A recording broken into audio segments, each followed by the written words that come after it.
Air Moses. Gang. Okay, this video is called There's Hope. I'm gonna give you an anecdote, man. I'm gonna take it back. I'm gonna give you a blast from the past on that ad. Okay, so look. Uh, this is for all those who need some encouragement. There is hope. Back in the day, I'm 31. Back in the day when I was young, I'm not a kid anymore. There was a show on MTV called True Life. True Life was a documentation of different people's lives in weird situations. For example, we had a show, an episode. It was True Life. I'm addicted to texting, and in this particular episode, there was a black girl who was a volleyball um, player. She was in high school and she was getting a scholarship to play volleyball, but she was addicted to texting and she was tearing the ligaments in her thumbs, and it was making it a challenge and painful for her to play volleyball. There was another episode of True Life that I can remember that was pertaining to transgenders that were trying to transition back to their born gender. But the True Life episode that I remember the most is one called True Life, I Am Dating with HIV. In this episode, there were two people. It's pretty much like Intervention, but it documents two different people, right? Each episode has its own little theme. Now, the first one was a gay dude who had HIV and he would be online. Now, mind you, this is 2004, 2015. I was like 13, 14, so this is almost 20 years ago.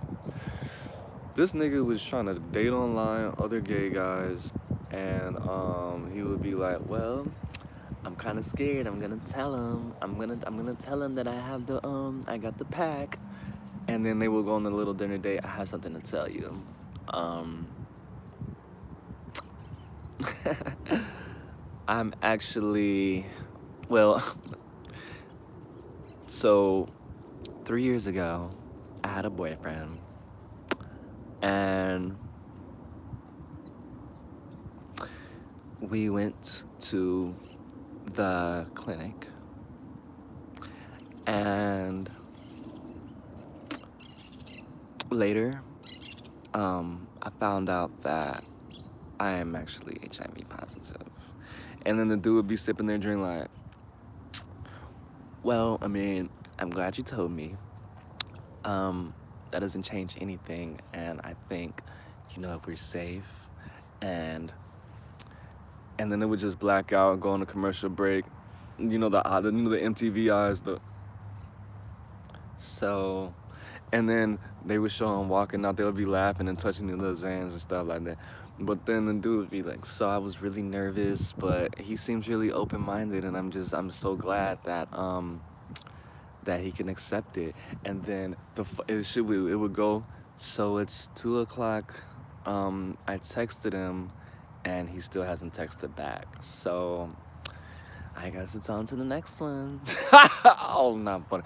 But a part of that episode, there was a white woman. She was a teenager. She was born with HIV because I think her mom got a blood transfusion or something like that while she was pregnant, and she ended up having HIV from birth. Now, mind you, again, it was 2004. We didn't know anything about the Magic Johnson pills. White women are surviving with HIV, thriving in life, becoming CEOs of companies. But come to find out, whole time, this bitch has a boyfriend. Now, mind you, she has death running through her veins. She's death at this point. She is a walking time bomb. Yeah, she's on the little HIV medicine with a lot of people, but this bitch has a boyfriend, bro. Now, he did look like Napoleon Dynamite's big brother. He did look like that dude from Napoleon Dynamite in his prime. He did look like if he got bullied, then he would bring something to school to stop all of that. And then some, you know what I mean? He looked like a school shooter, man, with all the badges. Hey, shout out to Soluminati gang. But He looked like he would take some pussy if he really. Hey, it is what it is, and it's not what it's not, man. He looked like a pussy taker, bro. He looked like you know what I'm saying? He looked like he would do that to a motherfucker. You know what I'm saying? But it gets even worse. You all know what boyfriends and girlfriends do when they feel those boyfriend and girlfriend energies, when they get in that spirit of continuity. I mean, that spirit of fornication. You know what happens when things need to happen. You know, down there, dick and pussy stuff. But they went to the doctor because, you know, she got to check her T cells or her white blood cells or her drugs. I don't know I don't know. I'm not a doctor, unfortunately. But it came about that time, you know, she had to go to the doctor and see what's up. So this nigga, he was like, the doctor, shout out to that doctor, man. This motherfucker said, this is your boyfriend. Have you two been sexually active? And this fucking hole in the wall ass nigga made this creepy little smile, this little smirk. Ugh! Made this little smirk like, yeah, I'm fucking a bad bitch. You're fucking a bad bitch. Sir, you're gonna die. Yeah, your situation's gonna be bad and you're gonna look like a bitch. But he was just so happy to be putting his penis in a bad bitch and just his girlfriend, and he could walk in the mall and people could be like, how did that loser get that much? Because she has HIV and nobody else wants her, you fucking asshole. Look, now ever since I watched that, when I see a weird ass nigga with a bad bitch, I assume one of two things. Either that bitch has AIDS or he's paying it. He's paying the price. We all pay something. But he's paying some bills or he's paying with his life. HIV. So, I digress, my nigga. This is what happened. So he was like, all right, when the last time you got tested for anything? And this fucking dickhead said, I don't know, maybe like a year ago. And then he was like, oh, so it's time for you to get... Pause. They're in high school. These are teenagers. A year ago, you lost your virginity with her. That's what happened. That's why you haven't been tested for STDs. Because you don't need to get tested for STDs if you're not being sexual. If you're not putting your dick, you put your dick in your couch. You took that plastic, you wrapped it around your dick. You put some oil on some other plastic, put it in between the couch cushions, and you fucked that couch, bro. You know how I know you did that? Because I used to do that. All right, next. So you fucked your couch in your room, or the couch in the living room, because you thought it would be hot for somebody to possibly catch you, potentially. Even though you locked all the doors and nobody could get in your house, you just thought it would be erotic for somebody to have the potential to catch you in action doing the creepy shit you do when you're alone. But then you got a girlfriend. You found out she had AIDS, you meditated on it, and then you said, you know what?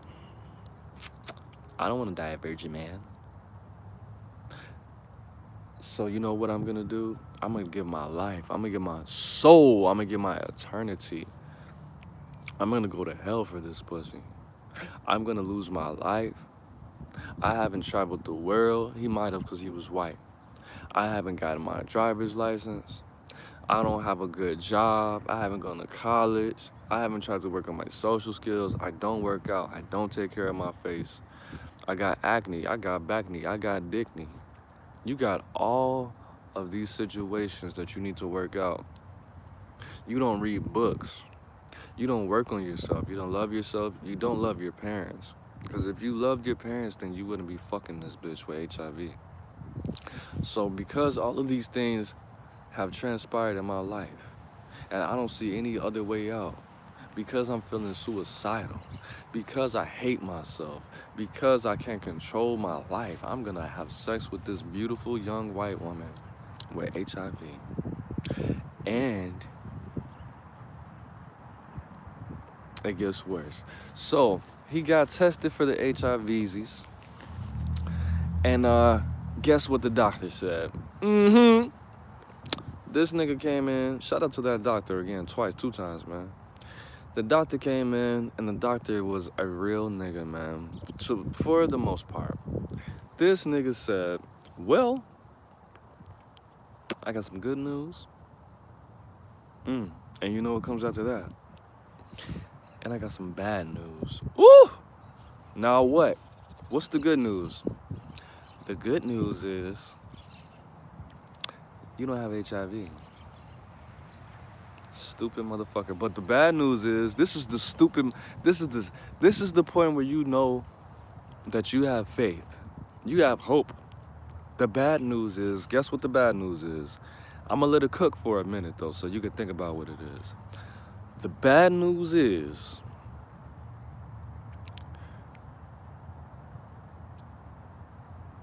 you have a bacterial infection that only people with HIV get.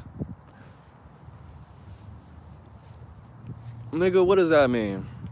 Well, I want you to think about it. I'm gonna take a little sip. I'm gonna take a pause for the cause. I want you to meditate on that. And if you don't want to do that, just skip forward in this video about, give me 10, 15 seconds, man. Tap your phone twice. Give me a double tap real quick.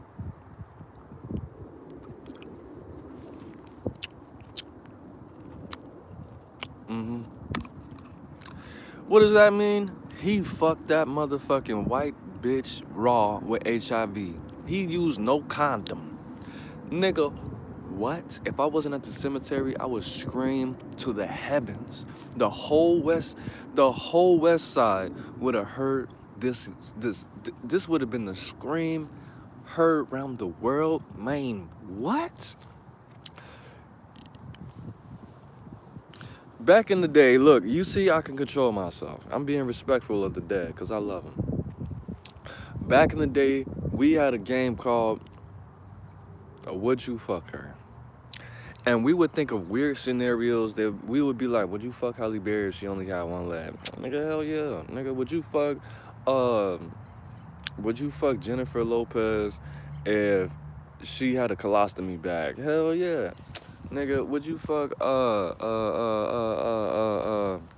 Pinkett Smith if she had HIV? Shit. Nah. Nah. Okay, would you fuck Lisa Ray if she had HIV? I don't know. She was looking real thick.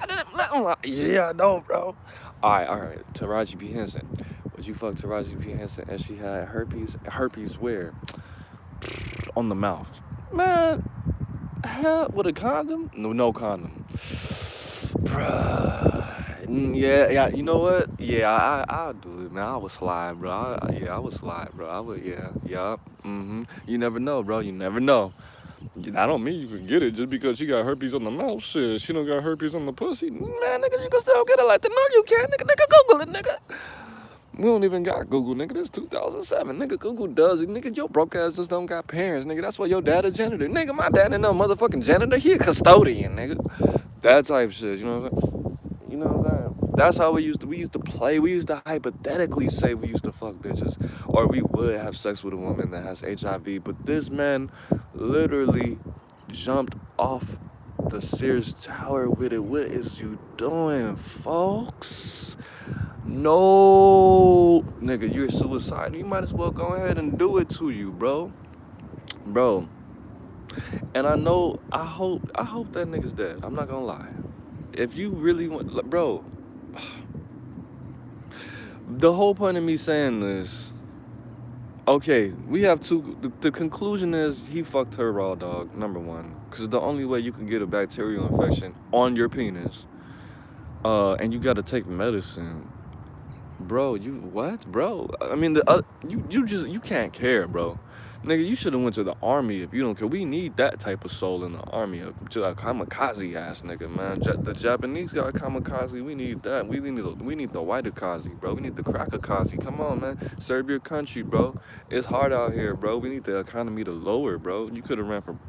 Nah, don't run for nothing. Run for your life when you get them bullets returned to you when you go to the army. Get deported, bro. Get deployed, excuse me. Shout out to the U.S. Navy and the Army and the Marines and all of them, man.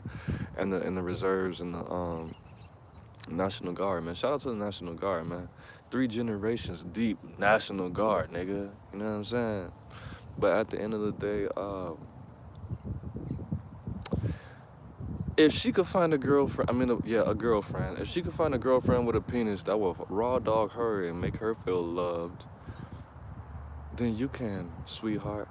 I want to say R.I.P. to Kevin Samuels, but I also do want to say the statistical anomalies do not give you license to decide what is regular.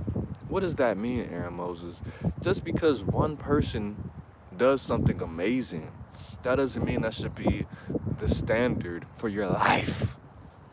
Just because one pretty white girl in high school could find a school shooter looking ass nigga that has pimples all over his existence, his life is a giant pimple. You cannot say, well, she found love. I could find love. Well, Shaquita has five baby daddies. She got a Mexican baby daddy. She got a half Asian baby daddy. She got a motherfucking black baby daddy, a white baby daddy. She got an old baby daddy and a new baby daddy. And she got married to Steve last week, and she getting married again. Nigga, no, that is not, no. You still have to do the work. You still have to work out. You still have to be nice to look at. You still have to be pleasant. You still have to be peaceful. You still have to cook. You still have to clean. You still have to offer peace. You still have to have exceptional pussy.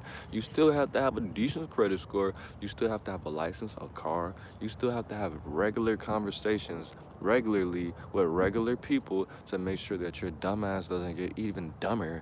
You still have to grow. You still have to listen to modern music. You still have to be appealing. Just because a white woman with HIV found a school shooter boyfriend, you think that he was healthy? Just because the situation is just like somebody told me. Well, my friend has 2 black baby daddies, and she found a white man that will marry her. Nigga, that's a statistical anomaly. That is not something that is common or normal or healthy. And you should not be basing your decisions off of what somebody who is a statistical anomaly, something that is rare.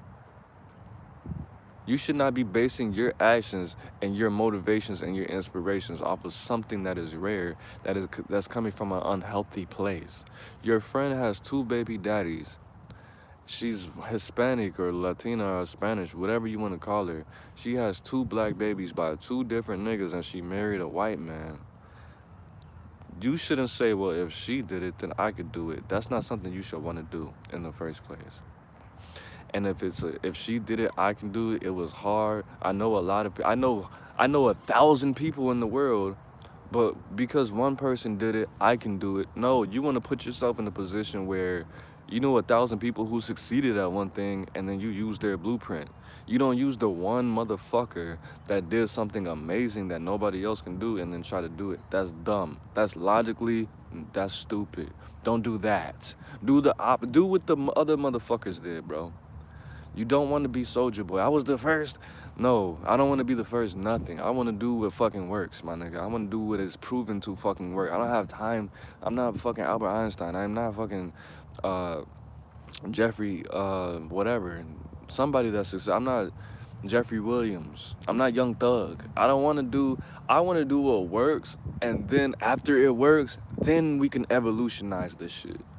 But I'm not trying to be the first nothing. I'm the first Aaron Moses. That's enough. That's enough.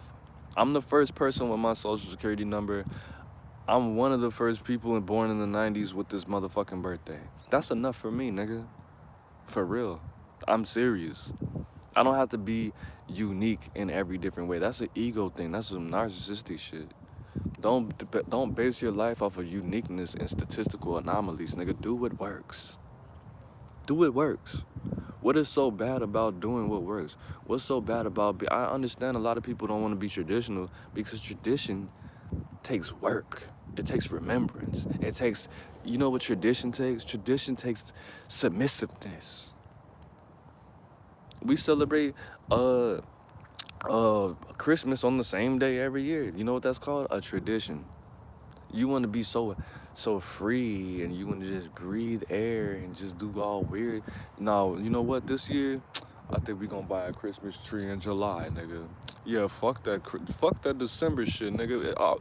Why can't we give gifts to each other when it's hot outside, nigga? We have a Christmas barbecue, cuz.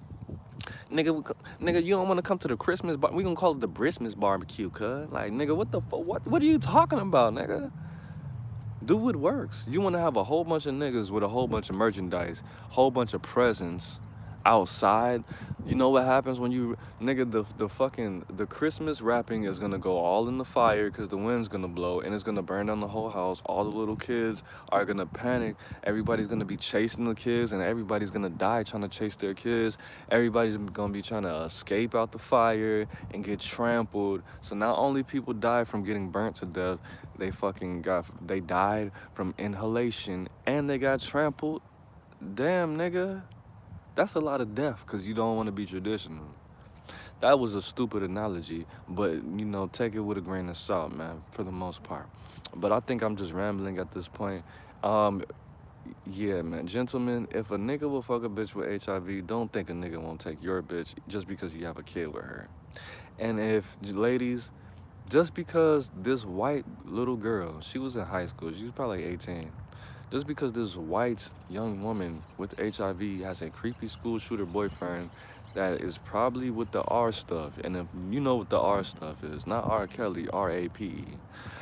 If like if he would date a woman with HIV, then he would take some pussy and he would put his hands on a woman and he would do something to some kids and he would smoke meth and smoke crack at the same damn time. Don't put it past. I don't. That nigga's capable of anything. If he could fuck a bitch with HIV and call raw on purpose, knowingly. You feel me? Just because she found love, just because Lil Tay Tay found love right after she got out of prison and she got all 3 out of 4 of her children back with 7 of her baby daddies and she got married to Steve and she found love after 37 years, that does not mean that you should follow that same blueprint. That doesn't mean that there's hope for you. Even though there's hope for you, don't make that seem like it's hope for you because of that bitch. It's hope for you because you have potential. Because you can learn how to cook, you can learn how to clean, you can learn how to stop cursing so motherfucking much. You can learn how to be respectful. You can learn how to have a conversation without talking about TV or music. You can talk about biology, you can talk about science, you can talk about history, you can talk about religion, philosophy. You can talk about things other than what you see on social media and showing people memes and creating conversations like that. You could be friendly, you could be nice, you could be sweet, passionate, peaceful, intelligent. You can do all of those things. There is hope for you because as a woman thinketh, so is she. And as a man thinketh, so is he. So don't use the statistical anomalies. That means the rare shit, the weird situations. Don't use the weird, rarest situations for you to feel like you can obtain success. Because that's gonna make you fail, it's gonna make you delusional, it's gonna turn you to a narcissist, it's gonna make you into a dumbass at the end of the day. I know I can succeed because I'm smart, because I've seen both of my parents get out of the south side of Chicago with their minds with minimalizing how much they had to use criminality to do it. And they made it. They used the formula that works. They used the formula that worked at the time. It was the 90s, nigga. They were both my dad was like 19, my mom was 20 when I was in the oven, bro, when I was a baby. They both went to college. They both went to school. They both didn't party every day. They both are not fucking drug addicts. They both went to work. They both became managers at some point. They saved their money. They went back to the hood. They struggled. They worked on their craft. They saved up their bread. It took them 10 years, but they got out the hood, bro. And they don't ask anybody for anything. And they both are about to be rich. I think my dad is rich. My mom is rich, but she likes to play it off. I asked that bitch for $40 like 3 days ago so I could go to work because I just started this job because I just moved. I needed it, but she act like she didn't have it. I know you got it. I know you got it, but I'm not even mad though because I made it to work and I'm finna get paid tomorrow. All right, I'm just playing. I'm not. That was real. But it's Aaron Moses, man. I just hope you learned something from what I just said. I'm the bang, you the bang, we the bang together, man. Life is in the breath. Yes, my fingernails is dirty. I got a job, man. Duh. My fingernails could be dirty. I'm a grown ass man. My fingernails could be dirty. Peace, nigga. Worrying about my motherfucking fingernails.